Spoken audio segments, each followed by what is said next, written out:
রাজধানীসহ দেশের বিভিন্ন জেলা ও বিভাগীয় শহরের সড়কে ট্রাফিক নিয়ন্ত্রণে আজও মাঠে আছে শিক্ষার্থীরা। বাগেরহাট ও রাজশাহী সহ বিভিন্ন স্থানে দেয়াল নানা রঙে রাঙিয়ে তুলছেন তারা। এতে শহর যেন এক নতুন রূপ পাচ্ছে। পাশাপাশি ট্রাফিক নিয়ন্ত্রণেও কাজ করছে তারা। কুড়িগ্রামে সকাল থেকে ট্রাফিক নিয়ন্ত্রণের দায়িত্ব পালন করছে সাধারণ শিক্ষার্থী ও স্বেচ্ছাসেবী সংগঠনের প্রতিনিধিরা। এছাড়াও পটুয়াখালীর কলাপাড়ায় বাজার মনিটরিংয়ের দায়িত্বে নেমেছেন শিক্ষার্থীরা। বেলা 11টা থেকে পৌর শহরের কাঁচা বাজার, মাছের বাজার, মুরগির বাজার ও বিপণী বিতানগুলোতে তারা ঘুরে ঘুরে মনিটরিং করেন।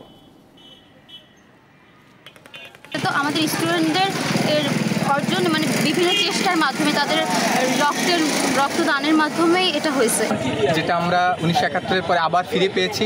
এটা যেন আমরা না ভুলে যাই। অনেক শহীদের রক্তের বিনিময়ে এই অর্জন।